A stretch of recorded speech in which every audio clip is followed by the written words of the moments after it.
ભૈરવી દીક્ષિત ત્રિવેદી શ્લોક અને મંત્ર પૂરતી સીમિત મનાતી સંસ્કૃત ભાષાને જેણે આધુનિક સંગીતનું શણગાર પહેરાવ્યો છે.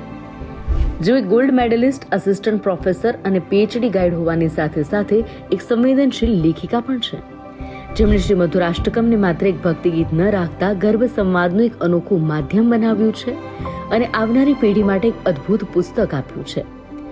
વર્ષ 2026માં બેસ્ટ ફિમેલ સિંગર અને વોઇસ ઓફ કન્ટેમ્પરરી સંસ્કૃત મ્યુઝિકના એવોર્ડથી તેઓ સન્માનિત થયા છે. સંસ્કૃતના વિદુષી, ચિલ્ડ્રન યુનિવર્સિટીના માર્ગદર્શક અને અદ્ભુત ગાયિકા ડોક્ટર ભૈરવી દીક્ષિત ત્રિવેદી. આજના પોડકાસ્ટમાં આ બહુઆયામી વ્યક્તિત્વ સાથે રૂબરૂ થઈશું, જેમના અવાજમાં સંસ્કાર અને સંસ્કૃતિનો રણકાર છે. નમસ્કાર, સ્વાગત છે આપનું સીધી સઠિયા પોડકાસ્ટ પર. સામાન્ય રીતે આપણી માનસિકતા હોય છે એવા પોડકાસ્ટની કે જે સાંભળી અને સામેવાળા વ્યક્તિ એમના જીવનમાં શું કર્યું એના વિશે જાણીએ. પણ મારો હંમેશા પ્રયાસ એવો છે કે મારો પોડકાસ્ટ સાંભળ્યા પછી તમારા જીવનમાં કંઈક પરિવર્તન આવે, સમાજમાં કંઈક પરિવર્તન આવે, નવું કંઈક શીખવાની આપને પ્રેરણા મળે. અને એટલા જ માટે આપણે ત્યાં મહેમાનો કોઈ બિઝનેસ ટાઇકૂન નહીં, પરંતુ પ્રેરણાદાયી વ્યક્તિ હોય છે કે જેમની જીવન સફર સમાજ માટે એક પ્રેરણા બને. વાત આજે કરવી છે ભારતની ધરોહરની. ભારત, જેને આપણે વિશ્વગુરુ બનવા તરફ આગળ જતા જોઈ રહ્યા છીએ, પરંતુ વિશ્વગુરુ બનવા જઈ રહેલા ભારતની મુખ્ય ધરોહરો છે ક્યાંક ને ક્યાંક વિસરાઈ રહી છે. શાળાઓ, કોલેજો, યુનિવર્સિટીમાં આપણે વૈશ્વિક ભાષાઓ તો ભણીએ છીએ, પણ આપણી મૂળ ભાષા સંસ્કૃતને આપણે માત્ર પૂજાપાઠ પૂરતી સીમિત માનીએ છીએ. પણ આપણી સાથે આજે એક એવા વ્યક્તિ છે જેમણે આપણી સંસ્કૃતિની ભાષા, માણસને સુસંસ્કૃત બનાવતી ભાષા એવી સંસ્કૃતમાં એમના જીવનનું બહુમૂલ્ય યોગદાન આપ્યું છે. આ સંસ્કૃત ભાષાના યોગદાન ઉપરાંત જીવનની સૌથી મહત્વપૂર્ણ પરિસ્થિતિ કે જેમાં બાળકના તન, મન, બુદ્ધિ, એના ચેતન અને કારણ બંને શરીરનો જે વિકાસ થતો હોય, બાળકની માનસિકતા જ્યાં ઘડાતી હોય, એવા બાળકના ગર્ભમાં કેવી રીતે સંસ્કાર આપવા એના વિશે વાત કરી છે. મધુરાષ્ટકમ જેવી પુસ્તક જેમણે લખી છે કે જે ભારતનું આવનારી પેઢીને બદલી શકે એવું સામર્થ્ય ધરાવે છે. એક એવી પ્રતિભા આજે આપણી વચ્ચે છે, એમની સાથે આજના પોડકાસ્ટમાં આપણે વાત કરવાની છે. અને પોડકાસ્ટના અંતમાં હું તમને જણાવીશ કે કેવી રીતે એમણે પોતાના જીવનમાં જે બદલાવ લાવ્યો છે એમાંથી કશુંક આપણા, મારા અને તમારા જીવનમાં પણ આવી શકે, આપણી આવનારી પેઢીમાં પણ આવી શકે. તમે વિચાર પણ ન કરી શકો કે સંસ્કૃત ગીતો પર કોઈ ગરબા રમી શકે, પણ એ વાત એમણે સાર્થક કરી છે અને એ પણ વર્ષોથી કરી છે. કેવી રીતે સંસ્કૃત ભાષાને સંગીત સાથે એમણે જોડી છે અને આપણી સંસ્કૃતિ અને આપણી ધરોહર બંનેનું સુમેળ કરી અને આજના જેન્ઝીને જેવું ફ્યુઝન ગમે એ લાવવાની કોશિશ કરી છે. આવી અનેક વાતો આજે આપણે એમની પાસેથી જાણવાની છે. સ્વાગત કરીએ આપણા મહેમાનનું. ભૈરવીબેન, આપણી શરૂઆત ખૂબ સરસ થઈ છે અને તમે અહીંયા પધાર્યા એ માટે થેન્ક યુ. અને જેમ તમે આપણી સંસ્કૃતિને જાળવવાનો પણ પ્રયાસ કર્યો છે ને તુલસીથી પવિત્ર શરૂઆત માટે બીજું કશું જ નથી. તમારી વાત કરીએ તો તમે અત્યારે અનેક બાળકોનું જીવન બદલી રહ્યા છો, પણ તમારું બાળપણ, તમારી સફર, કારણ કે મૂળ તમે ભાવનગરથી છો, હું ભાવનગરથી છું, એટલે ભાવનગરનો ભાવ હું જાણું છું, પણ એ તમને અહીંયા સુધી કેવી રીતે લાવ્યો, પરિવાર અને તમારી એ જર્ની, કે એવા કયા સંસ્કારો હતા કે જેમણે તમને પ્રેરણા આપી? વેલ ડન સિદ્ધિ, મને મજા આવે છે કે આજે આ પોડકાસ્ટમાં મારું આ ક્યારેય વિચાર્યું નહોતું કે સિદ્ધિ એન્કર સાથે મારું આ પોડકાસ્ટ આવશે. અને હું વારંવાર તમારા બધા જોતી હોઉં છું અને આજે મને મોકો મળ્યો છે તો હું ચોક્કસ તમારી સાથે બાલ્યાવસ્થાથી મારી વાતને શેર કરીશ. ભાવનગર જિલ્લામાં મારો જન્મ થયો, પણ મારો ઉછેર સોનગઢ ગામમાં થયો અને સોનગઢ ગામમાં જ દયાનંદ કન્યા વિદ્યાલય અને ગુરુકુળમાં મારો અભ્યાસ થયો. અને મારા માતા પિતા મનુભાઈ દીક્ષિત અને પૂર્ણિમાબેન દીક્ષિત પણ શિક્ષક, એટલે નાનપણથી તો શિક્ષકોના બાળકો તો શિક્ષક થવાનું જ વિચારતા હોય અને સ્વાધ્યાય પરિવાર સાથે વર્ષોથી નાનપણથી જોડાયેલી. એટલે મારા જીવનનું પહેલું જે ગીત પહેલાં ધોરણમાં હું ભણતી હતી, નાનકડું ગાંડિયું લઈને હું નાનકડો અર્જુન બનું, બસ આવી જ ખબર હતી કે ભાવગીત એ જ ગીત છે ને એ જ સંગીતની દુનિયા છે. પણ ધીમે ધીમે ખ્યાલ આવ્યો કે જેમ જેમ કોલેજમાં આવ્યા, યુથ ફેસ્ટિવલમાં સુગમ સંગીત, ક્લાસિકલ સંગીત શીખ્યું, આમ કરતાં કરતાં ધીરે ધીરે ખ્યાલ આવ્યો કે સંગીતની દુનિયા બહુ વિશાળ છે. ભાવગીતથી મારું ફાઉન્ડેશન થયું. ક્લાસિકલ શીખ્યા પછી સુગમ સંગીત અને ક્લાસિકલ ગીતો, ફિલ્મી ગીતો અને ધીરે ધીરે યુથ ફેસ્ટિવલમાંથી ક્લિક થતાં પછી ક્યારેય વિચાર્યું નહોતું કે હું પ્રોફેશનલી મ્યુઝિકલ ફિલ્ડમાં આવીશ. તો શિક્ષક દંપતીના સંતાન હોવાથી મને એક શિક્ષક થવાનું તો સપનું હતું જ, અને એવું પણ હતું કે હું સંગીતમાં કામ કરી શકું એમ છું. તો આગળ જતાં હું થોડું સારું મ્યુઝિકના ફિલ્ડમાં પણ કંઈક એવું કામ કરું કે જે ખરેખર મને પણ આનંદ આવે અને સમાજને પણ એમાંથી કશુંક સારું મળે, હૃદયસ્પર્શી કામ થઈ શકે, આવો વિચાર હતો. નાનપણની એક વાત ખાસ મુદ્દાની જો હું કરું તો નાની હતી ને તો મારા નાના એટલે કે ત્રિભુવનદાસ ત્રિવેદી એ વકીલ હતા બાય પ્રોફેશન. પણ થયું એવું કે મામાના ઘરમાં બાપુજીના રૂમમાં પ્રવેશ નિષેધ હતો, અને કારણ કે એમની વકીલાતની દુનિયા અને એટલા બધા પુસ્તકો રૂમમાં હોય, પણ જ્યારે બાપુજી જમવા માટે રૂમની બહાર જતા ડાઇનિંગ ટેબલ ઉપર, તો હું એકદમ ચૂપકીથી છાની માની બાપુજીના રૂમમાં જઈ અને બધી જ લાઇબ્રેરીના પુસ્તકો ગણતી. અને હજુ તો ગણાણો હોય ને થોડે પહોંચી હોઉં ત્યાં તો બાપુજી જમીને રૂમમાં આવવાના હોય પહેલાં હું બહાર આવી જતી. આવું ઘણા બધા દિવસ સુધી ચાલ્યું, અને એક વખત હું પકડાઈ ગઈ. અને પછી બાપુજીએ મારા મમ્મીને કીધું કે પૂર્ણિમા, આ તારી દીકરી મારા રૂમમાં શું કરતી હોય છે? એટલે મેં કીધું બાપુજી, હું તો આટલા બધા પુસ્તકો છે ને ગણું છું, તમે ક્યારે વાંચશો આ બધું? મારે તો મોટા થતાં સુધીમાં આટલા પુસ્તકો કેવી રીતે પૂરા થશે વાંચવાના? અને આ બસ એ જ મારું બાળપણ, ઘડતર મારું ત્યાંથી શરૂ થયું. લાઇબ્રેરી સાથે મારો સીધો નાતો બંધાણો, અને આજે જે કંઈ હું રિસર્ચ કરું છું, જે કંઈ સંશોધનનું કામ કરું છું, આ એ જ લાઇબ્રેરી મને વારસામાં મળી. અને એ વારસામાં મળેલી લાઇબ્રેરી એક બહુ જ મોટો આધારસ્તંભ બની, કારણ કે ભારતીય જ્ઞાન પરંપરાનો ખજાનો અમારા ઘરમાં વસતો હતો, આવી મને નાનપણમાં નહોતી ખબર. બિલકુલ, તમે ખૂબ સરસ વાત કરી. નાનપણમાં કુતૂહલતાથી લાઇબ્રેરીના પુસ્તકો ગણવા અને આજે તમારું પુસ્તક લાઇબ્રેરીમાં હોવું, ત્યાં સુધીની આખી તમારી સફર છે, અને એ જ જીવનની સાચી કમાણી છે. બેન, વાત કરીએ તો મેં તમારા વિશે જે જાણ્યું કે બાળપણમાં તમને ગણિતમાં રસ હતો, છતાં તમે આર્ટ્સ લીધું અને પછી અંગ્રેજી સાહિત્યમાં ભણી અને સંસ્કૃતમાં PhD. એટલે આટલી બધી વિવિધતાઓથી છેલ્લે એમની તમારી આ શૈક્ષણિક સફર કેવી રહી? હા, નાનપણથી જ બસ આવું હતું કે મને ગણિત બહુ ગમે છે. અમારા ગામમાં, નાના એવું ગામ જ્યાં હું મોટી થઈ, સોનગઢ ગામમાં ગુરુકુળમાં અમારા એક લાઇબ્રેરિયન મેડમ નીલાબેન, અમે એને કહેતા મારા ગુરુ સમાન, અને એમની પાસે હું ગણિત ભણતી. અને ગણિત સાથે એટલું બધું, આજની તારીખે ઇવન મને ગણિત બહુ જ ગમે છે. તો ગણિત સાથેનો મારો અતૂટ નાતો હતો. પણ અમારા સમયમાં એવું હતું કે 10th થી જ સાયન્સ, કોમર્સ, આર્ટ્સ એમ 3 સ્ટ્રીમ અલગ અલગ રહેતી. તો મેં 10મા સુધી સાયન્સમાં હું ભણી, અને 11th થી મારા દીક્ષિત પરિવારમાં બધા જ લોકો સાયન્સમાં ભણ્યા. અને મારાથી શરૂઆત થઈ કે મારા પપ્પાએ એવો નિર્ણય લીધો કે તારું અંગ્રેજી બહુ સારું છે, તો તું MA વિથ ઇંગ્લિશ કર અને ઇંગ્લિશની પ્રોફેસર બન. તો MA વિથ ઇંગ્લિશ તો મેં કર્યું, અને જોગાનું જોગ મને આ MA ઇંગ્લિશમાં જ મારા મિત્ર જ મારા જીવનસાથી બન્યા. એટલે મારા જીવનસાથી બનવા માટે મને MA ઇંગ્લિશ અને એના પછી સંગીતની દુનિયામાં લાવવા માટે પણ મારા હસબન્ડ ચેતન ત્રિવેદીએ મને ખૂબ સપોર્ટ કર્યો.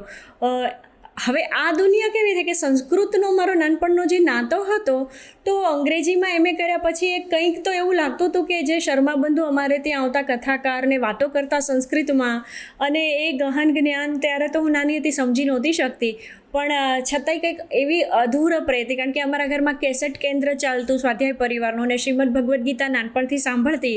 એટલે બાય હાર્ટ એવો નાતો જ હતો કે હું સંસ્કૃતમાં પણ MA કરું. અને પછી મેં MA વિથ સંસ્કૃત કર્યું, જેમાં મને ગોલ્ડ મેડલ પ્રાપ્ત થયો ભાવનગર યુનિવર્સિટીથી. અને ત્યાર પછી મારું PhD પણ female characters in the place of Kalidas અને ગિરીશ કર્નાડ, એટલે એક કમ્પેરેટિવ સ્ટડી પર મારું PhD થયું કચ્છ યુનિવર્સિટીથી. અને આમ જ સાથે સાથે પેરેલલ મારું મધુકરભાઈ ઉપાધ્યાય સાથે પાસેથી મેં સંગીતની ટ્રેનિંગ લીધી. લક્ષ્મીપતિજી શુક્લા પાસેથી પણ મેં ક્લાસિકલ વોકલની ટ્રેનિંગ લીધી. અને ધીરે ધીરે સાહિત્ય, સંગીત, અંગ્રેજી સાહિત્ય અને સંસ્કૃત સાહિત્યનો મારો નાતો એકદમ મજબૂત બનતો ગયો. બિલકુલ, ખૂબ સરસ વાત કરીને. તમારા નાના પણ સંસ્કૃતના વિદ્વાન હતા, અને તમે હવે સંસ્કૃત અને એમની લાઇબ્રેરી, જો તમે કીધું કે જીવન પર પ્રભાવ પડ્યો, સંસ્કૃત સુધીની સફર તમારી આ, જેમ તમે કીધું, રસપ્રદ રહી. અને એ સફરે તમને સન્માન પણ આપ્યું, સંસ્કાર પણ આપ્યા, અને જીવનસાથી પણ આપ્યા. સંસ્કૃતથી સંગીત સુધીની સફર, અને ખાસ કરીને સંગીતની વાત આવે એટલે અત્યારના લોકો તો જે ફિલ્મી ગીતો અને જે આખા ક્રેઝ પર, જેને આપણે જેન્ઝી કહીએ છીએ, આમ તો હંમેશા કહેતી હોઉં છું કે મારી ગમતી જનરેશન છે કે જેને સતત નવું ગમે છે. એટલે નવું શીખવાવાળી જનરેશનને આ સંગીત અને સંસ્કૃત વચ્ચે જોડીને તમે કેવી રીતે જોઈ રહ્યા છો એમના માટે ખાસ? હા, બહુ સરસ વાત આ છે કે આજની જનરેશન, કારણ કે જો આપણે સામાન્ય રીતે ઉપદેશાત્મક ભાષામાં વાતો કરીએ કે શ્લોક ગાવાના અને સવારે ઉઠીને રાત્રે સૂતા પહેલાં, ભોજન પહેલાં, તો આ જનરેશન કદાચ આ પ્રકારનું સંસ્કૃત સાથેનો સીધો નાતો એમની સાથે જોડવો એટલે બહુ ચેલેન્જિંગ ટફ કાર્ય હોય છે મારા માટે આ. તો મારા ઘરમાં મારી દીકરી રુદ્રી સંસ્કૃત ભાષી છે, સંસ્કૃતમાં વાતો કરે છે, પણ એની ચોઈસ છે એ ઘરમાં ગીતો ગાતી હોય છે સ્પેનિશ. એટલે મને આઈડિયા આવ્યો કે આજના બાળકો છે સ્પેનિશ ગીતો ગાય છે, સ્પેનિશ સંગીતથી. એટલે ભાષાને જો આ માધ્યમ સુધી, આ જનરેશન સુધી પહોંચાડવું હોય તો આ જનરેશનને ગમતું જે સંગીત છે એવા પ્રકારના સંગીતમાં મારે આ ભાષાનો પ્રયોગ કરવો જોઈએ, જેથી કરીને સમાજ સુધી હું સંસ્કૃત ભાષાને લઈ જઈ શકું. તો આમ જ વિચાર આવ્યો કે થોડુંક એકદમ ટ્રેડિશનલ જે વે ઓફ સિંગિંગ છે એમાં થોડું અત્યારે કરંટ મ્યુઝિક જે ટ્રેન્ડિંગ છે એ ટ્રેન્ડિંગની સાથે રાખીને હું સંગીતને પીરસીશ તો આ નવી જમાનાની જે બધી પેઢી જ આલ્ફા જનરેશનને સ્વીકારવા માટે એમના ચોઈસના કમ્પોઝિશન, એમને ગમતા સંગીતમાં સંસ્કૃતને ઢાળીને સંસ્કૃતને સમાજ સુધી પહોંચાડવાનું કામ હાથ ધર્યું છે. અને ઘણા અંશે મને સફળતા પણ મળી છે અને આગામી પણ આવા ઘણા બધા ઇનોવેટિવ આઈડિયાઝથી સંસ્કૃતને પૂરસવાનો મારો ઉપક્રમ રહેવાનો છે. બિલકુલ, જેમ આપણે પહેલાં પણ વાત કરી કે ભૈરવીબેન પોતાની સંસ્કૃત પ્રત્યે જેટલું યોગદાન છે એટલું એમણે સમાજને આપવા, જેમ સંગીત સાથેની કોશિશ. મને જણાવતા આનંદ થશે કે સ્ટેજ પરફોર્મર રહ્યા છે ભૈરવીબેન પહેલેથી. ભૈરવીબેન, એ સફર કેવી હતી સ્ટેજ પરફોર્મન્સની, અને ખાસ કરીને તમારી સંગીતના સ્ટેજ પરફોર્મન્સ કરતાં જ્યારે તમે સંસ્કૃતમાં પહેલી વખત સ્ટેજ ઉપર ગાયું ત્યારે પ્રતિસાદ કેવો મળ્યો તમને? ખૂબ સરસ ઇન્ટરેસ્ટિંગ ટૉપિક છે આ, કારણ કે સૌથી પહેલું મારું સ્ટેજ પરફોર્મન્સ એટલે કે પ્રોફેશનલ નવરાત્રિ મારી અનુ મલિક ઓર્કેસ્ટ્રા રાજપથ ક્લબમાં મારી ફર્સ્ટ નવરાત્રિ કે જે મેં પ્રોફેશનલી 10 દિવસ સુધી ત્યાં પરફોર્મ કર્યું ને ખૂબ મજા આવી. અને પ્રેરણા મળતા મને એવું થયું, મને એક ચાન્સ મળતા ગયા અને મારું એ સમય 2006ના આસપાસનો સમય છે. તો યુટ્યુબ કે એવું લગભગ અવેલેબલ નહોતું, એ સમયે સીડીના જમાના હતા. તો ટી સિરીઝને મોઝરબેરને આ બધા સીડીના માધ્યમથી અમે લોકો સુધી પહોંચી શકતા હતા. તો મારું નોનસ્ટોપ ગરબાનું આલ્બમ સુરતાળી મોઝરબેરમાંથી રિલીઝ થયું અને આ સીડીના વિમોચનમાં આપણા ભારત દેશના યશસ્વી વડાપ્રધાન શ્રી નરેન્દ્રભાઈ મોદી સાહેબ, કે જે એ સમયે 2006 આસપાસ ગુજરાત રાજ્યના મુખ્યમંત્રી હતા, તો એક એવો સરસ ઉપક્રમ રહ્યો કે સીડીના વિમોચન પ્રસંગે મોદી સાહેબને મળવાનું થયું. એક સ્ટેજ પરથી મારા સીડીનું વિમોચન થયું હતું અને નાનું એવું ઇન્ટરેક્શન કરવાનો મને એક સરસ મોકો મળ્યો. સાહેબને મેં વાત પણ કરી કે મેં MA વિથ ઇંગ્લિશ કર્યું છે, મેં સંસ્કૃત કર્યું છે, ગોલ્ડ મેડાલિસ્ટ છું, સંસ્કૃતનું કામ કરું છું, સાથે સાથે સંગીતના ફિલ્ડમાં પણ આવી રીતે કામ કરું છું. ત્યારે મોદી સાહેબે હસતા કીધું કે તો પછી ભવિષ્યમાં સંસ્કૃતના ગીતો પણ ગાજો. તો એ જ દિવસ, એ મારા સુરતાળી ગરબાના વિમોચનનો એ દિવસ અને મોદી સાહેબનું એ વાક્ય મારા માટે એટલું મોટું પ્રેરણા બની ગઈ કે હવે પછી ગુજરાતીમાં ઘણું ગાયું છે, હિન્દી ફિલ્મી ગીતો પણ હું ગાતી. અને આમ કરતાં જ મને ત્યારથી જ મનમાં એકદમ સૂજી ગયું કે હું ફિલ્મી ગીતોને સંસ્કૃતમાં ગાઈશ, ગુજરાતી ગરબાને સંસ્કૃતમાં ગાઈશ, અને જે કંઈ જનરેશનને ગમે છે એવા ગીતોને હું સંસ્કૃતના સ્વરૂપમાં લોકો સુધી પહોંચાડીશ. તો ક્યાંક ને ક્યાંક સંસ્કૃતને સંગીત સાથે જોડવાનો જે કંઈ મેં પહેલ કરી છે એમાં મોદી સાહેબના જે વચનો અને એમની જે એક સરસ મજાની મોટિવેશનલ એ સેન્ટન્સ હતું એ મારા માટે એકદમ ઇન્સ્પિરેશનલ બની ગયું ને બસ ત્યારથી મારી જર્ની શરૂ થઈ.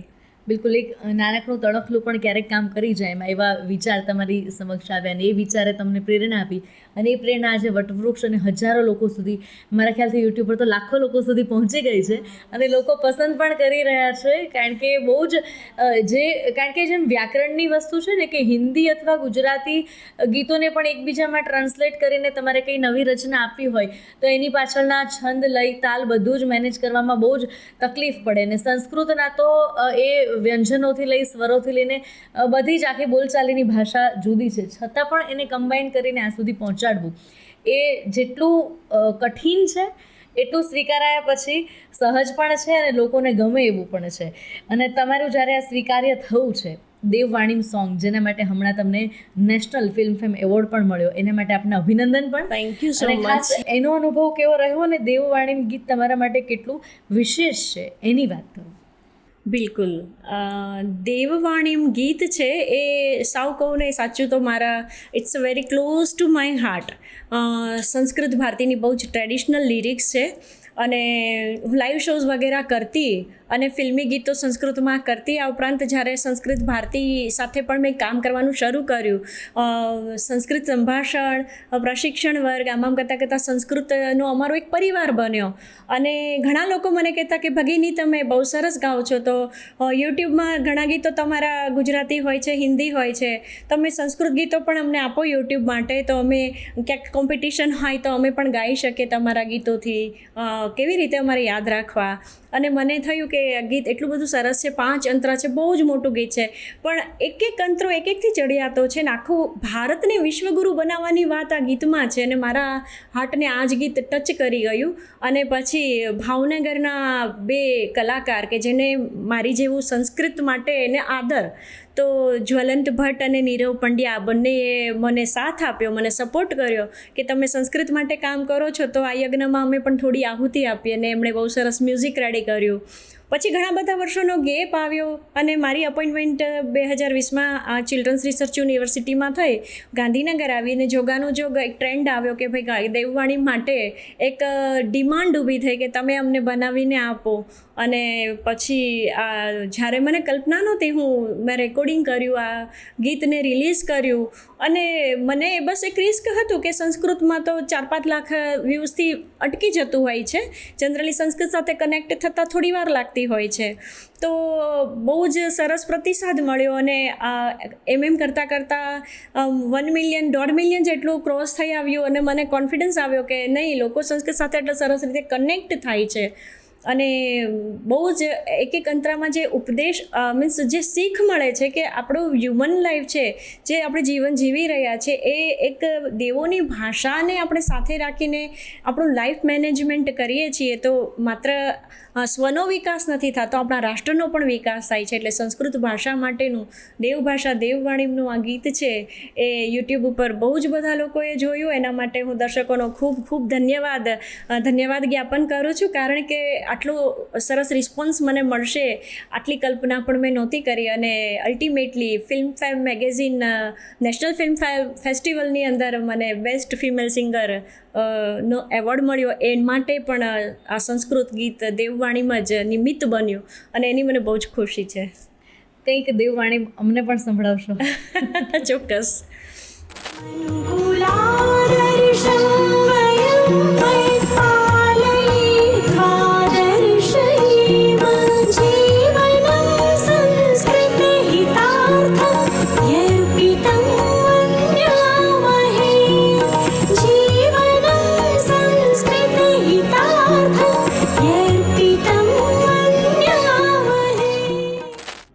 મને આમ તો 5 અંતરા છે, પણ મને જે સૌથી વધારે ટચ કરે છે, સંસ્કૃત ભાષાના પ્રચાર માટે હું સંગીતનો ઉપયોગ કરતી હોઉં છું, તો આ લાઈન છે એ દરેક સંસ્કૃત પ્રેમી માટે હું ડેડિકેટ કરું છું.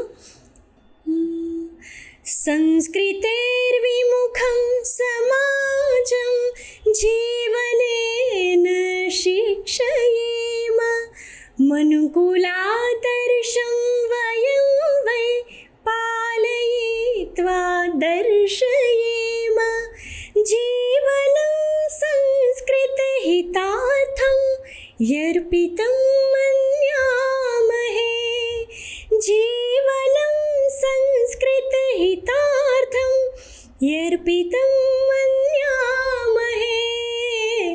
દેવવાણીં વેદવાણીં માતરં વંદામહે. ખૂબ સરસ. તમારો અવાજ એટલો સરસ અને એમાં શબ્દો એટલા સરસ, અને જેમ તમે કીધું રાષ્ટ્રભાવનાથી પણ ભરેલું આ ગીત, સંસ્કૃત ભાષાની પણ મહત્વતા ધરાવતું આ ગીત અને આપણી સંસ્કૃતિને ધરાવતું આ ગીત, એટલે સ્વાભાવિક છે કે લોકોનો પ્રતિસાદ મળવો જ રહ્યો. અને સાથે સાથે તમે જે રીતે બાળકો માટે શ્લોકોને એનિમેશનના વર્ઝનમાં સંસ્કૃત જે લઈ આવ્યા છો એ પણ મને ખૂબ જ ગમ્યું. જ્યારે હું જોતી હતી, એક માતા તરીકે મને એવું થયું કે અત્યારે સ્ક્રીન ટાઈમનું જે ટેન્શન હોય છે પેરેન્ટ્સને, એની સામે આવો સ્ક્રીન ટાઈમ ખરેખર બાળકને મળવો જોઈએ એવું કન્ટેન્ટ તમે લઈ આવ્યા છો. એના માટે વ્યક્તિગત તો ઠીક, પણ એક માતા તરીકે તમને ખૂબ ખૂબ અભિનંદન. વાત તમે એમ કરી કે હમણાં તમે ચિલ્ડ્રન યુનિવર્સિટી સાથે જોડાયેલા છો આસિસ્ટન્ટ પ્રોફેસર તરીકે. ચિલ્ડ્રન્સ યુનિવર્સિટી વિશે ગુજરાતની આટલી સારી યુનિવર્સિટી હોવા છતાં બહુ જ ઓછા ગુજરાતી લોકો જાણે છે કે આ યુનિવર્સિટીમાં શું થઈ રહ્યું છે, શેના માટેની છે ને કેટલા ઉપયોગી કાર્યો અહીંયા થાય છે. તમે ત્યાં કાર્યરત છો તો એના વિશે લોકોને થોડી માહિતી આપો. હા, ચિલ્ડ્રન્સ રિસર્ચ યુનિવર્સિટી વિશ્વની એકમાત્ર એવી યુનિવર્સિટી છે જે આપણા દેશના પ્રધાનમંત્રી શ્રી નરેન્દ્રભાઈ મોદી સાહેબની ડ્રીમ યુનિવર્સિટી છે. અને આ એકમાત્ર એવી વિશ્વની યુનિવર્સિટી છે કે જે ચાઇલ્ડ સેન્ટ્રિક કામ કરે છે અને સ્ટેટ ગવર્મેન્ટ યુનિવર્સિટી છે. તો ચિલ્ડ્રન્સ રિસર્ચ યુનિવર્સિટીમાં એજ્યુકેશનનું કામ થાય છે, ચાઇલ્ડ સેન્ટ્રિક અભ્યાસક્રમો ચાલી રહ્યા છે, કેટલા બધા રિસર્ચ પ્રોજેક્ટ થઈ રહ્યા છે, એટલે સંશોધનનું કામ પણ ચિલ્ડ્રન્સ રિસર્ચ યુનિવર્સિટી કરે છે. અને બધા જ રિસર્ચ પ્રોજેક્ટ છે એ પણ ચાઇલ્ડ સેન્ટ્રિક છે, હોલિસ્ટિક ચાઇલ્ડ ડેવલપમેન્ટને લઈને છે. ઘણા બધા ટ્રેનિંગના પ્રોગ્રામ પણ ચાલે છે ચાઇલ્ડ સેન્ટ્રિક, પેરેન્ટિંગનું કામ ચાલે છે, ખૂબ સરસ ટોય ઇનોવેશનનું કામ ચાલે છે, અને એક્સટેન્શનની પ્રવૃત્તિ સતત ચાલતી હોય છે. એટલે ચિલ્ડ્રન્સ રિસર્ચ યુનિવર્સિટીમાં ખાસ જો વાત કરું તો પ્લાનિંગ કપલથી લઈને કે જે લોકોએ પ્લાન કરે છે ત્યાંથી કાઉન્સિલિંગની સ્ટાર્ટિંગ થાય છે. તો પ્લાનિંગ કપલથી લઈને અનબોર્ન ચાઇલ્ડ એટલે કે ગર્ભાવસ્થા દરમિયાન ગર્ભવતી મહિલાને પણ ટ્રેનિંગ આપવામાં આવે છે. ને એના માટે ચિલ્ડ્રન્સ રિસર્ચ યુનિવર્સિટીમાં તપોવન ગર્ભ સંસ્કાર કેન્દ્ર છે. 3 વર્ષનું બાળક થાય ત્યાં સુધી માતા પિતાને ટ્રેનિંગ આપવી બહુ જરૂરી હોય છે. તો અનબોર્ન ચાઇલ્ડ પછી જ્યારે બાળક જન્મ લે છે અને 3 વર્ષનું થાય એના માટે શિશુ પરામર્શન કેન્દ્ર છે, જ્યાં માતા પિતા અને એમના પરિવારને ટ્રેનિંગ, બાળ ઉછેરને લગતી ટ્રેનિંગ આપવામાં આવે છે. અને આ સિવાય હું જે વિભાગમાં કામ કરી રહી છું એ છે children's literature, film and museum. તો ખાસ કરીને અમારા વિભાગ દ્વારા વખતો વખત નેશનલ ઇન્ટરનેશનલ કોન્ફરન્સીસ થતી હોય છે, અને એમાં પણ અમે બાળ સાહિત્યને ફોકસ કરી અને આ કોન્ફરન્સીસ કરીએ છીએ. માત્ર પેપર પ્રેઝન્ટેશન કરવા પૂરતું કામ નથી હોતું, પણ આ જે કોન્ફરન્સીસ થાય છે એના આધારે બાળકોના વિકાસને લગતી જે કોઈ સમસ્યા છે એના સમાધાન સુધી પહોંચવા માટેના પણ પોલિસી આમાંથી ડિસાઇડ થતી હોય છે. રિસર્ચ પ્રોજેક્ટ હાલ મારા 3 શરૂ છે. ચિલ્ડ્રન્સ રિસર્ચ યુનિવર્સિટીનો એક પ્રોજેક્ટ છે મારી પાસે, અને એ જે અમે કરી રહ્યા છે હું અને ડૉક્ટર કૃણાલ પંચાલ. તો કૃણાલ પંચાલ જનરલી તો પેરેન્ટિંગનું કામ કરે છે અને યુનિવર્સિટીના શિક્ષણ વિભાગના એ અધ્યાપક છે. તો મોબાઈલ છે એક દૂષણ છે એવું આપણે માનીએ છીએ, પણ એક અમે એવો પણ પ્રોજેક્ટ હાથ ધર્યો છે કે mobile is a learning tool. તો લર્નિંગ ટૂલ તરીકે મોબાઈલનો કેવી રીતે ઉપયોગ કરાય આના ઉપર પણ અમારું વર્ક ચાલુ છે, આના ઉપર સંશોધન કાર્ય. ચિલ્ડ્રન્સ રિસર્ચ યુનિવર્સિટીમાં ઘણા બધા અધ્યાપકો ઘણું બધું જ સંશોધન કરે છે, અને મારો એક સ્પેશિયલ પ્રોજેક્ટ જે છે દિલ્હીથી મને ICSSR તરફથી મળ્યો છે, impact of Sanskrit literature as ગર્ભ સંવાદ on pregnant women, socio cultural analysis એના પર ચાલુ છે. અને એમાં પણ ગર્ભ સંસ્કારનો એક પાર્ટ છે ગર્ભ સંવાદ, અને આ જે પ્રોજેક્ટ મેં કર્યો એમાં 350 બહેનો મારી સાથે જોડાયેલી, અને આ પ્રોજેક્ટ પણ સંસ્કૃત સાહિત્ય દ્વારા ગર્ભ સંવાદ માતાએ કેવી રીતે કરવો જોઈએ એની ખૂબ સરસ એક સંશોધન કાર્ય થયું છે, જે સમાજને ખૂબ ઉપયોગી થવાનું છે, અને ઓછું ભણેલી સ્ત્રીઓ માટે પણ કામ આવે એવો આ એક પ્રોજેક્ટ છે. અને નિઃશુલ્ક અમે ગર્ભ સંવાદ કરાવતા હોઈએ છીએ એમાં. આ ઉપરાંત યુનિવર્સિટીના માધ્યમથી જ ગુજરાત સાહિત્ય અકાદમીમાં અમે એપ્લાય કરેલું, અને ત્યાં રિસર્ચ પ્રોજેક્ટમાં પણ મારું કાર્ય અત્યારે શરૂ છે. ત્યાંના અધ્યક્ષ ડૉક્ટર ભાગ્યેશ ઝા મહોદય અને જયેન્દ્રસિંહ જાદવ મહોદય, આ બંનેના અધ્યક્ષ એમના નેતૃત્વ હેઠળ ઘણા બધા સંશોધકોએ એપ્લાય કરેલું, અને મને પણ ત્યાંથી પણ મને એક રિસર્ચ પ્રોજેક્ટ મને મળ્યો. અને હાલ મારું જે રિસર્ચ પ્રોજેક્ટ ચાલુ છે એ છે બાલ શતકમ, ભારતીય જ્ઞાન પરંપરા ને ધ્યાનમાં રાખીને બાળ વિકાસને જે ઉપયોગી છે એવા 100 શ્લોક અને એ શ્લોકનું ઓડિયો વિઝ્યુઅલ પ્રોડક્શન અને એનું વિશ્લેષણ, આ કામ પણ એક રિસર્ચ પ્રોજેક્ટનું મારું શરૂ છે. ને એના ભાગરૂપે જ બધી જે રાઇમ્સ તમે યુટ્યુબમાં જે જુઓ છો એ એક પાયલટ સ્ટડી છે મારા પ્રોજેક્ટનો, અને શ્લોકને એનિમેશન થ્રુ એક કાર્ટૂનના સ્વરૂપે હું પ્રસ્તુત કરી રહી છું. બિલકુલ, ખૂબ સરસ પ્રયાસ છે. અને જેમ તમે વાત કરી ગર્ભ સંવાદની, અત્યારે લોકો મોડર્નાઇઝેશનના નામે જેમ સરકારનો પણ આ પ્રયાસ, પરંતુ એને મોડર્ન કલ્ચરમાં જોઈએ તો ગર્ભ સંસ્કાર કેન્દ્રો ખૂબ જ ફૂલ્યા ફાલ્યા છે. બહુ સારી વાત છે, પણ જો એના રૂટ્સ જોવા જઈએ તો આપણે બધા જાણીએ છીએ કે અભિમન્યુએ ચક્રવ્યૂહના 7 કોઠા માના ગર્ભમાં જ વિનતા શીખ્યા. એટલે એ આપણે જે બાળકનું આખું જીવન, એનું વ્યક્તિત્વ, એની કરિયરથી માંડીને એની તાર્કિક બુદ્ધિથી માંડીને શારીરિક સ્વસ્થતા, આ બધું જ માના ગર્ભમાં ઘડાતું હોય છે. અને એ સમયનો ગર્ભ સંવાદ એટલે મને યાદ આવે તમારી શ્રી મધુરાષ્ટકમ, જેના વિશે આપણે વાત કરી. એટલે એ મને લાગે કે તમે સંસ્કૃત માટેનું તો યોગદાન ખરું, પણ સમાજ માટેનું તમારો સૌથી મોટું યોગદાન છે. કારણ કે આવનારી પેઢીને સારી બનાવવા કરતાં વધારે મોટી સમાજ સેવા બીજી કોઈ જ નથી, એવું મારું અંગત માનવું છે. એટલે મધુરાષ્ટકમ કેટલું મહત્ત્વનું છે તમારા માટે, તમારા અંગત, અને લોકોને એમાંથી શું મળી શકે છે? તમે ઘણું બધું વર્કઆઉટ કર્યું છે, મારા કાર્યો વિશે ખ્યાલ આવે છે, કારણ કે આ મધુરાષ્ટકમ હાલ તો બહુ જ લોકો વાંચી રહ્યા છે ને પાઠકોના મેસેજીસ મને મળી રહ્યા છે.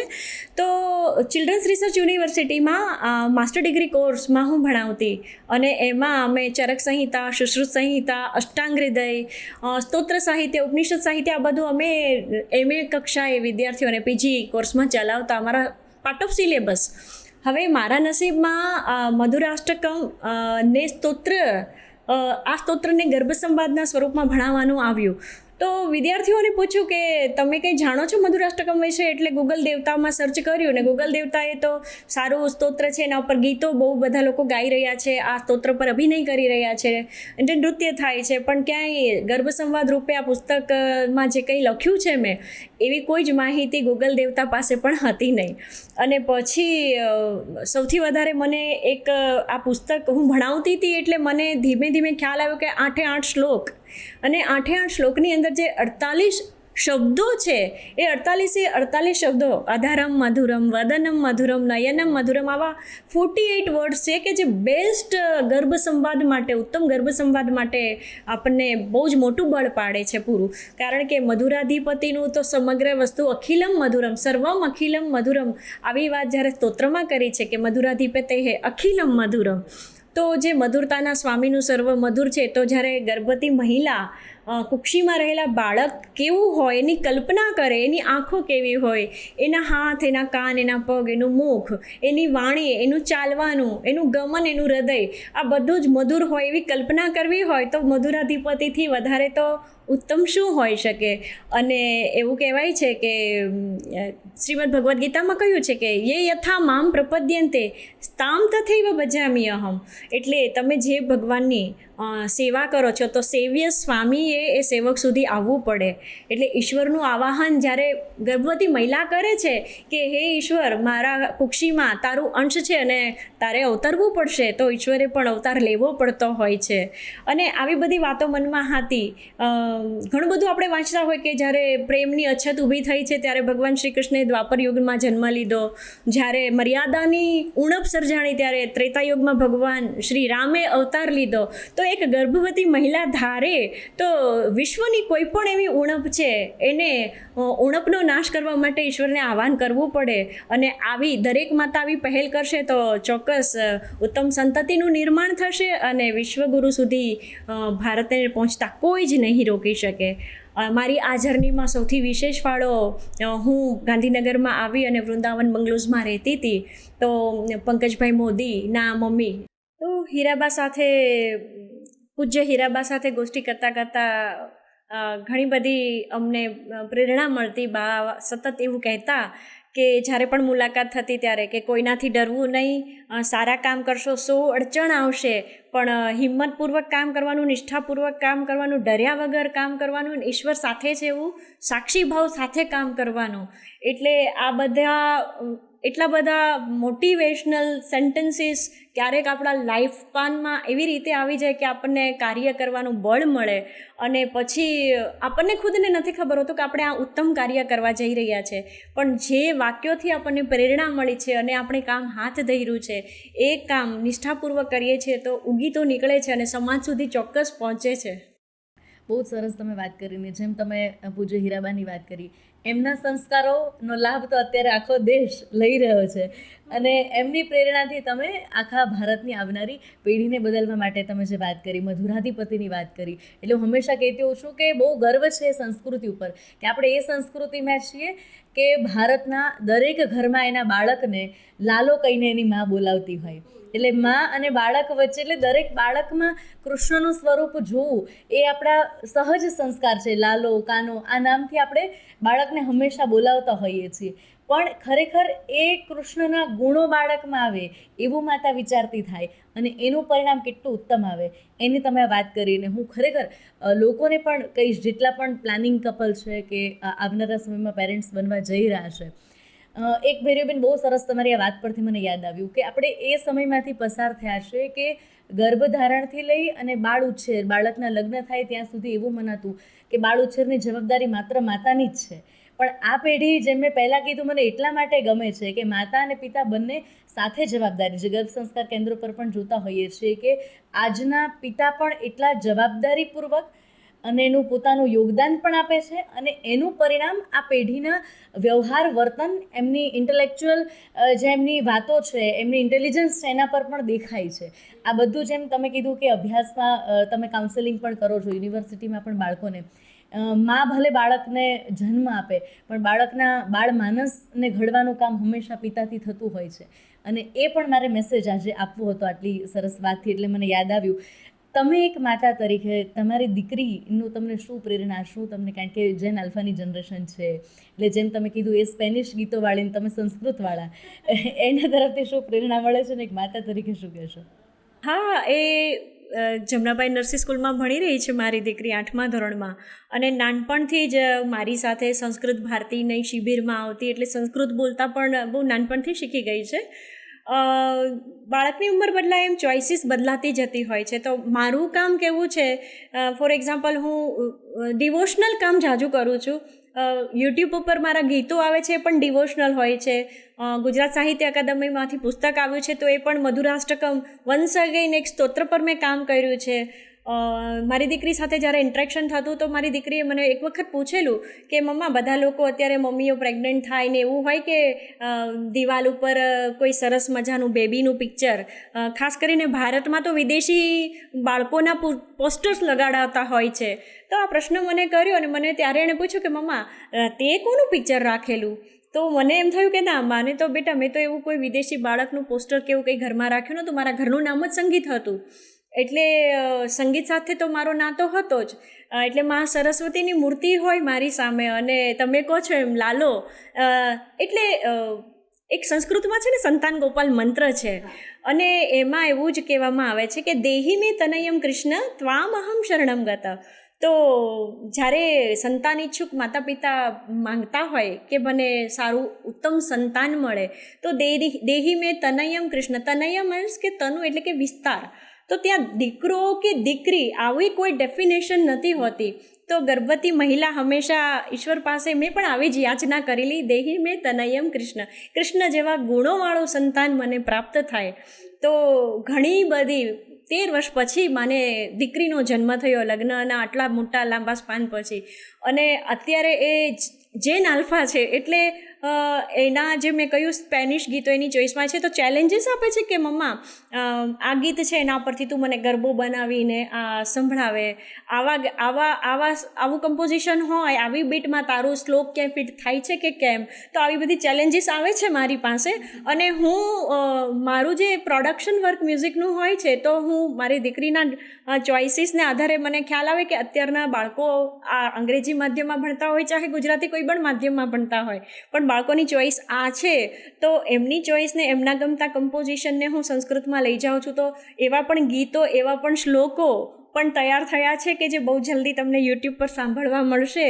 અને નવા જમાનાના કન્ટેમ્પરરી મ્યુઝિક સાથે જે ટ્રેડિશનલ સંસ્કૃત છે, જે રૂટમાં આપણી ભાષા છે દેવ ભાષા, એ દેવ ભાષાને પ્રસ્તુત કરવા માટે મને એ ચેલેન્જ છે, પણ એ ચેલેન્જ સ્વીકારું છું. તો મને એમાંથી કંઈક ઇનોવેટિવ મ્યુઝિક ક્રિએટ થાય છે. વાહ, તમારી સફર તો બહુ સરસ. પણ જે મેં પહેલાં કીધું કે મારો કંઈક એવો પ્રયાસ હોય છે કે આપણા માધ્યમથી લોકો પાસે કંઈક મેસેજ જાય. એક શિક્ષક, એક સંશોધક, એક લેખિકા, એક માતા, પીએચડી ગાઈડ અને ખુદ રિસર્ચર, આટલા બધા તમારા આયામો છે, છતાં તમે આજે સફળ છો. હું હંમેશા દર્શક મિત્રોને કહેતી હોઉં છું કે સ્ત્રીઓની ઉપર મલ્ટીટાસ્કિંગ થોપી દેવામાં આવ્યું છે એવું ફેમિનિસ્ટ કહેતા હોય છે, પણ હું એવું માનું છું કે એક સ્ત્રીમાં શક્તિ છે એ 10 કામો કરવાની, અને પુરુષ કરતાં પણ સશક્ત સ્ત્રી છે એટલા માટે એના પર જવાબદારી વધારે છે. એટલે આટલી સશક્ત જે આપણી અંદરની જે ઈચ્છાઓ છે, અંદરની શક્તિઓ છે, એને સાચી દિશામાં વાળી અને સમાજને જે તમે આપ્યું છે, આ બધા જ તમારા મલ્ટીટાસ્કિંગ વચ્ચે મેનેજમેન્ટ કેવી રીતે કરો છો? અત્યારની જે જનરેશન્સ છે, જે વર્કિંગ વુમન ખાસ કરીને, વર્કિંગ લાઈફ અને જે પર્સનલ લાઈફ એના વચ્ચે બેલેન્સ નથી થતું અને જે તકલીફો થતી હોય છે, એમને ટિપ્સ શું આપશો? આ તો કરંટ ઇસ્યુ છે એકદમ. પણ ઘણું બધું સમાજમાં પરિવર્તન આવી રહ્યું છે અને આવી ચૂક્યું છે. તો મારા જ્યારે લગ્ન થયા ને ત્યારે પણ હું ભણતી હતી. લગ્ન પછી પણ લાંબો સમય મેં ભણવાનું સ્ટડી શરૂ જ રાખ્યું. MA સંસ્કૃત કર્યું, BEd કર્યું, PhD કર્યું. આ બધું મેં લગ્ન પછી જ કર્યું છે. એટલે જેમ મને નાનપણમાં મારા માતા પિતા, મારા ભાઈ બહેનનો સપોર્ટ રહ્યો, એમ લગ્ન પછી પણ મારા પતિનો, મારા સાસુ સસરાનો, મારા ઇનલોઝનો પણ એટલો સપોર્ટ રહ્યો. અને મારા હસબન્ડની જ એક એવું મને એક મોટિવેશન મળ્યું, એક સપોર્ટ મળ્યો કે તું મ્યુઝિકના ફિલ્ડમાં કામ કરે છો તો ટાઈમ મેનેજમેન્ટ કરવું જ પડશે, કારણ કે એમનું બધું જ કામ માઇક્રો પ્લાનિંગવાળું હોય. એટલે જેવું કહે રંગ ના આવે, વાન ના આવે, પણ સાન આવે, એમ કરતાં કરતાં આ મારા હસબન્ડ પાસેથી જ મને આ વસ્તુ માઇક્રો પ્લાનિંગ કરવાનું શીખવાનું મળ્યું કે મારે ભણવાનું પણ છે. મારે ભણવાનું પૂરું થયું તો પેરેલલ મેં મ્યુઝિકના ફિલ્ડમાં કામ શરૂ કર્યું. રેકોર્ડિંગ પણ હોય, યુનિવર્સિટીમાં પણ મારું કામ હોય. 8 કલાક નથી હોતી, ઇનફેક્ટ ઓપન કે એની ટાઈમ યુનિવર્સિટી સાથે જોડાયેલા છે, એટલે 24 કલાક અમને એવું જ લાગે કે અમે યુનિવર્સિટીનો જેટલો મેક્સિમમ અમારો બહોળો પ્રચાર થાય એટલો કરીએ. અમારી યુનિવર્સિટી પર એક સ્પેશિયલ એક એપિસોડ બની જાય એટલી બધી માહિતી છે ને, જેની માટે તમે યુનિવર્સિટી આવો તો તમને વધારે સરસ જાણવાનું મળે. ઘરમાં પણ માઇક્રો પ્લાનિંગ એવી રીતે, ટાઈમ મેનેજમેન્ટ એવી રીતે કરીએ છીએ કે જેમાં મારા સંશોધન પ્રોજેક્ટ છે, જે મારા રિસર્ચ પ્રોજેક્ટ છે, એને પણ ટાઈમલી હું પૂરા કરી શકું. દીકરીને પણ મારે સમય આપવાનો છે, પરિવારને પણ સમય આપવાનો છે. અને આ બધામાં સૌથી વધારે મહત્ત્વની વાત છે એક બોન્ડિંગ છે. ફેમિલી બોન્ડિંગ સારું હોય તો આપણે જે પરિવાર ભાવના છે આપણા દેશની અંદર, તો પરિવાર એક સૌથી મોટી શક્તિ છે. ચાહે હું એવું માનતી જ નથી કે હું એક પ્રોફેસર છું, હું એક રિસર્ચ પ્રોજેક્ટ ડિરેક્ટર છું, આ બધું PhDના વિદ્યાર્થીઓને ગાઈડ કરું છું, સાથે સંગીતનું કામ કરું છું, પણ આ તો એક સ્કિલ છે. પણ આ સ્કિલથી પણ ઉપર એક આવે છે કે જે શક્તિ છે એ સૌથી મોટી શક્તિ પરિવારની શક્તિ છે. તો પરિવારના સપોર્ટથી જ આ બધું થાય છે. અને હવે ભારતમાં એવા પરિવાર છે કે જે ઘરમાં દીકરી કે વહુ વચ્ચે ડિફરન્સીસ નથી રાખતા, અને દીકરીને પણ પ્રમોટ કરે છે, દીકરાને પણ કરે છે, વહુને પણ દીકરીની જેમ પ્રમોટ કરે છે. અને આવી રીતે જ જ્યારે બધાને ખ્યાલ આવી ગયો કે સંગીત છે મારા માટે માત્ર સ્વર નથી, એક સાધના છે, સંસ્કૃત છે એ એક મારા જીવનનો ભાગ છે, અને સંશોધન કરવું એ ખાલી સ્ટડીનો પાર્ટ નથી, એ સમાજને કંઈક આપવાની મારી માટે મારી જે મનીષા છે, મારા મનની ઈચ્છા છે કે મારા સંશોધનમાંથી હું સમાજને કંઈક, અત્યારે ઓડિયો વિઝ્યુઅલ પ્રોડક્શનમાંથી પણ હું જેટલા બાળકોને કનેક્ટ કરી શકી છું, જેટલા ઓડિયન્સને હું કનેક્ટ કરી શકી છું, તો લોકોના મેસેજીસ આવતા હોય છે કે મારી દીકરી સવારે ઉઠીને મોર્નિંગ, હેપી મોર્નિંગના તમારા શ્લોક, સૂતા પહેલાં પણ બેડ ટાઈમ શ્લોક જોઈને સૂવે છે, અને આવી રીતે સંસ્કૃતમય વાતાવરણ બનાવે છે. તો micro planning is must for any success. અને તમે તો સ્વયં સિદ્ધિ છો, તો સિદ્ધિ સુધી પહોંચવાની યાત્રા આપણને ત્યારે જ આનંદમય લાગે જ્યારે આપણે માત્ર સ્વ માટે નહીં, સમાજ માટે કામ કરતા હોઈએ. બિલકુલ બિલકુલ, બહુ જ સરસ પ્રેરણાદાયી તમે વાતો કરી અને એનાથી લોકોને પણ ખરેખર ખૂબ જ મદદ મળશે. અને જેમ તમે વાત કરી એ પરિવાર ભાવનાની વાત કરી, આપણે હવે વૈશ્વિક કક્ષા પર દેશ તો આગળ વધી રહ્યો છે, પણ સંસ્કારોથી પણ આપણે બદલાવ તરફ જઈ રહ્યા છે ને, એ જોવું ખૂબ ગમે છે. એ આખું સમાજ પરિવર્તનના સાક્ષી આપણે બન્યા છીએ એનું પણ ગર્વ છે. જેમ હું ઉદાહરણ આપું તો આપણા સ્વર્ગસ્થ પૂર્વ વિદેશ મંત્રી સુષ્મા સ્વરાજે પાર્લામેન્ટમાં કીધેલું છે કે હું પાર્લામેન્ટની ઓફિસમાં છું ત્યાં સુધી હું મંત્રી છું, પણ જેવું ઘરના દરવાજામાં કરું છું તો હું એક માં છું, એક પત્ની છું. આ એક સ્ત્રી જ કરી શકે અને એ તમે જીવનમાં કર્યું અને લોકોને સુધી આટલી અલગ અલગ ક્ષેત્રની આટલી સારી સફળતાઓ પહોંચાડી અને એની વાતો અમારા સાથે કરી, એના માટે ખૂબ ખૂબ આભાર. ધન્યવાદ. હું સંસ્કૃતમાં છેલ્લે 2-3 તમને શિષ્ટાચાર કહેવા માંગીશ કે શરૂઆત આપણાથી જ આપણે કરીએ. આપણે મળીએ તો આપણે એકબીજાને ગ્રીટ કરીએ છીએ, હાય, હેલો, કેમ છો. તો સંસ્કૃતમાં એના માટે આપણે બોલી શકીએ કથા મસ્તી. જ્યારે આપણે છૂટા પડીએ છીએ તો આપણે જનરલી બાય બાય બોલતા હોઈએ છીએ, તો આપણે આપણાથી જ શરૂઆત કરીએ કે આપણે મિલામહ બોલીએ, પુનઃ મિલામહ, પુનર્મિલામહ. તો ફરી મળવાની ભાવના સાથે, કારણ કે ભારતીય સંસ્કૃતિની અંદર ગુડ બાય જેવો શબ્દ છે નહીં. આપણે ફરીથી મળીએ, કારણ કે મળવા માટે તો આપણે છૂટા પડતા હોઈએ, એટલે પુનઃ મિલામહ. બિલકુલ, ધન્યવાદ. તો આજે આપણી સાથે હતા ભૈરવ દીક્ષિત ત્રિવેદી. એમની જીવન સફરને તો આપણે સાંભળી, પણ મૂળ વાત જે મેસેજ મારે આજે તમને આપવો છે, મોડર્ન થવા માટે આપણા રૂટ્સને ભૂલવા ક્યારેય જરૂર નથી હોતા. વિશ્વની સમકક્ષ જવા માટે પહેલો પ્રયત્ન એ હોવો જોઈએ કે આપણે આપણા મૂળ છે, આપણી સંસ્કૃતિ છે, આપણી ભાષા છે, આપણા સંસ્કારો છે, એને જાળવી રાખીએ. કારણ કે મૂળ જેટલું મજબૂત હશે, વટવૃક્ષ એટલું જ સારું થશે અને એના ફળ એનાથી વધારે સારા મળશે. એ ચરિતાર્થ એમણે કર્યું છે. આજનો મેસેજ એ છે, 2 મેસેજ આજે હું તમને આપવા માંગીશ. એક સ્ત્રી ગમે તે ક્ષેત્રમાં જાય, જો પોતાનું ડેડિકેશન હોય, સપોર્ટ હોય, તો સર્વશ્રેષ્ઠ સર્વોત્તમ શિખર સુધી જઈ શકે છે. જરૂર માત્ર ને માત્ર મનોબળની છે, પોતાની જાત ઉપર વિશ્વાસની છે અને વિશ્વની સાથે તાલ મિલાવવા જ્યારે જવું હશે ત્યારે એ કોન્ફિડન્સ આપણે ભારતને આગળ વધારવા માટે કે આપણી જાતને આગળ વધારવા માટે, એક સ્ત્રી તરીકે, એક માતા તરીકે આપણા બાળકને આપણે આપણી સંસ્કૃતિ, આપણા વેદો, આપણા પુરાણો, આપણા સંસ્કારો, આપણા શ્લોકો સાથે એવી રીતે જોડીએ કે આવનારા સમયમાં આપણા બાળકથી એનો પરિવાર, એના પરિવારથી સમાજ અને એ સમાજથી આખા રાષ્ટ્રનું ઉત્તમ નિર્માણ થાય. ફરી મળીશું આવા જ પોડકાસ્ટ સાથે. નમસ્કાર.